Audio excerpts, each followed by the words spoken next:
जय जय श्री हरि गौर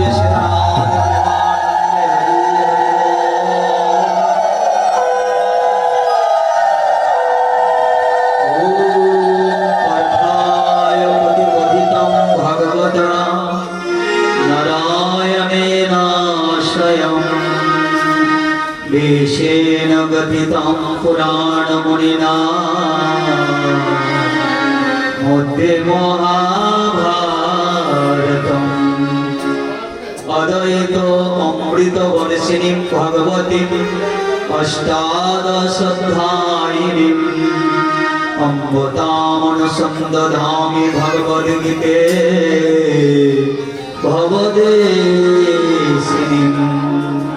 नमोऽस्तुते वैश्वविशालबुद्धे पुल्लार्निन्दाय तपत्रनेत्रः येन त्वया भगवतैलपूर्णः ज्ञानमयपच्चारितपदीपः प्रपन्नपरिजाताय तत्रावित्रैकपाणये ज्ञानमुद्राय कृष्णाय गीतामृतो दुहे नमः सर्वोपनिषद्गावो दुग्धा गोपालनन्दनः सुधीर्भक्तदुग्धं गीतामृतो महत् वसुदेवसुतं देवं कंसचाणूरमर्दनं देवकी परमानन्दं कृष्णं वन्दे जगद्गुरुं भीष्मो दनतटाय दधजला दन्धारुणीलोत्पला शल्यगाहवर्तिकिते निवहने कर्णेन वेलाकुला अश्वत्थामाविकर्णघर्मकरा दुर्योधनावर्तिनी सोत्तीर्णा खलु पाण्डवैर्नदी कैवर्तक केशवे पराशरजर्वचमलं गीतार्थगन्धात्कटं नानाभ्यनुककेशरं हरिकथा सम्बोधनावोदितं लोके सज्जन षड्पदिर्हरः पिपीयमाणं मुदा भूयाद् भारत पङ्कज परिमल रक्षि नाशेयसे मुखं करति वाचालं पंगुलंघयते गिरिं यात्पिपातमहं वन्दे परमानन्दमाधवं शान्तकारं भुजगशयनं पद्मनाभं सुरेशं विश्वधारां गगनसदृशां मेघवर्णां शुभांगं लक्ष्मीकान्तं कमलनयनं योगिविद्यानगम्यं वन्दे विष्णु भवभयहारं सर्वलोकैकनाथम् ॐ ब्रह्मा वरुणेन्द्ररुद्रमरुतः स्तुवन्ति दिव्यैस्ते विदेशाङ्गपदकमोपनिषदे गायन्ति यं सामगः ध्यानावस्थित तद्गतेन मनसा पश्यन्ति यं योगिनः न विदुषुरासुरगणो देवाय तस्मै नमः। আমরা গীতার ধ্যান আস্বাদন করলাম। এখন গীতা দ্বিতীয় অধ্যায় থেকে আমরা কিছু কথা আস্বাদন করব। গীতা কেন শুনবো? তো প্রথমে বললাম যে বেদ ব্রহ্মার মুখ থেকে আর গীতা ভগবানের মুখ থেকে। তাই গীতা পৃথিবীতে শ্রেষ্ঠ।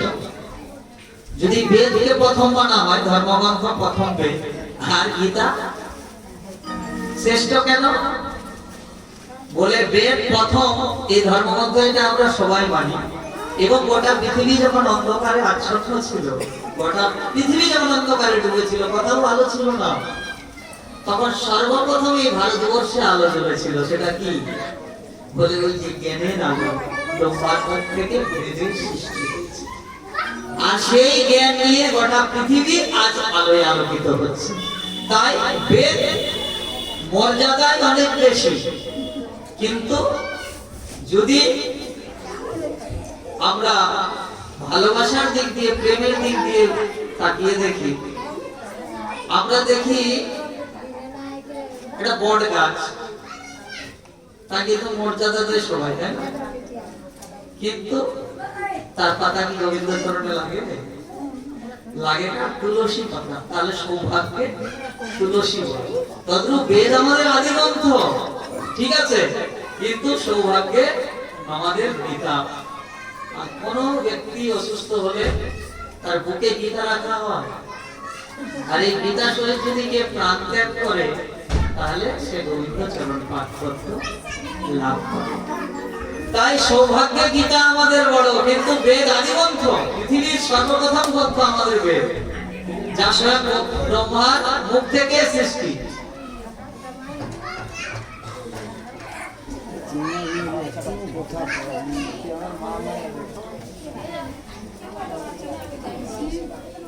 অনেক লোক দাঁড়িয়ে আছে, বসার জায়গা নেই না। যে বাচ্চাগুলো চিল্লাচ্ছে ওদের মা বাবা কি আছে? মা বাবা আছে কি যে বাচ্চাগুলো বাইরে চিল্লাচ্ছে? এবার কি হলো?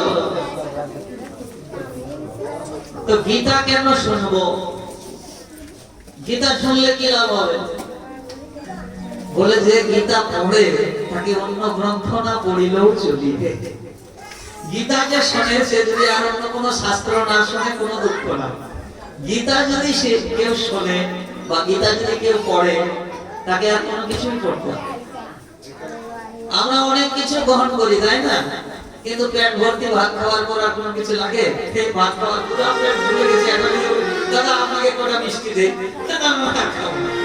বলে যেরকম ভাত খাওয়ার পর পেট ভরে গেলে আর অন্য কিছু লাগে না, গীতা পাঠ করার পর, গীতা শ্রবণ করার পর আর অন্য কোনো শাস্ত্র না শুনিলেও চলিবে।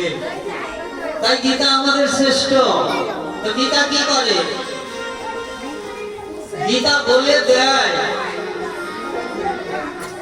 আমাদের সংসারে একটা ছেলে বা বাচ্চা, যে কেউ আমরা জন্মগ্রহণ করি, আমাদের সংসারে 18টা সংস্কার আছে, জন্ম থেকে মৃত্যু অবধি। প্রথমটা বলি, এটা বললে সবাই রেগে যাবে আমার উপর, মানে আসল কথা যদি বলি সবাই রাখবে, তবু বলি। 18টা সংস্কারের মধ্যে প্রথম কি সংস্কার আছে জানো?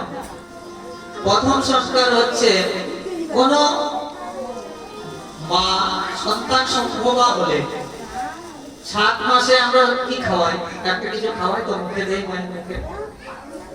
তো গীতা বলছেন যে যখন কোন মায়া গর্ভবতী হবে, 7ম মাসে তাহাকে গোবিন্দের প্রসাদ বদনে দেওয়া।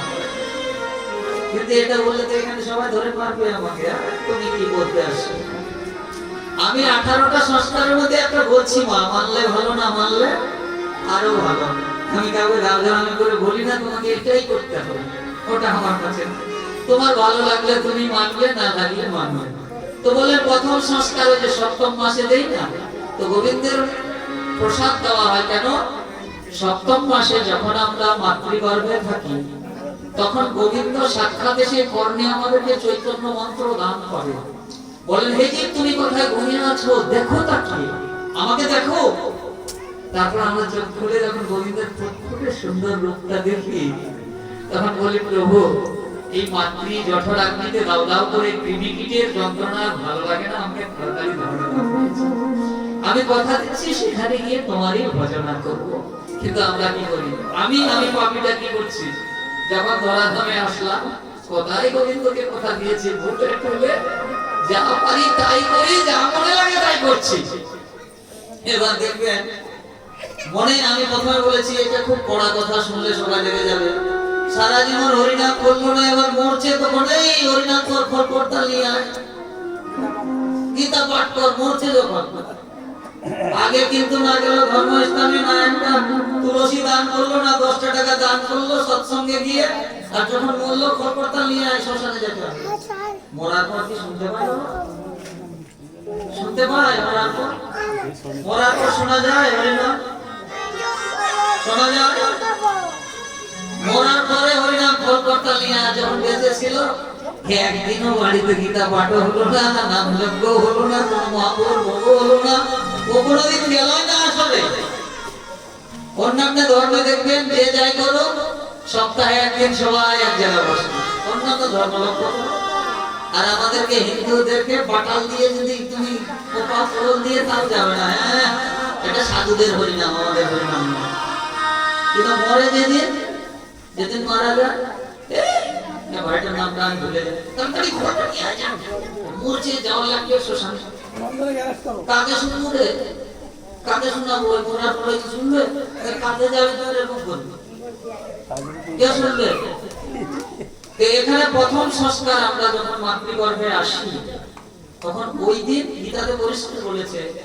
প্রসাদে সর্বদুষ্টানাম হানিজ্যস্য উপজায়তে কিন্তু মানি ভজনামা ভজন মানি পিতার বাৎসরিক করবে মানেশ্বর মাহাত্ম সবার বড় ছেলে করছে এবার বাবা বাৎসরিককে সবাইকে ডেকেছে আমরা গীতা পাঠ শুনবো শুনুন হরি কথা শোনা ভালো শুনলে মঙ্গল আমরা সবাই পিতা মাতা ভাই বোন স্ত্রী যে গত আত্মার কল্যাণার্থে এটা আমাদের পরম্পরা যুগ যুগান্ত ধরে চলে এসেছে কেন বলা হয় বলে আত্মা তো মরে না এই গীতাতে বলছেন নয়নম সিদ্ধান্তি শাস্ত্রাণি নয়নম গাবতি পাবক নচনম কেদান্ত কোন সসতি মরত আত্মাকে দেখা যায় কেউ দেখেছে বলছেন শাস্ত্র বলেন একটা কেসের আগাকে চুলের আগাকে 1 লক্ষ ভাগ করো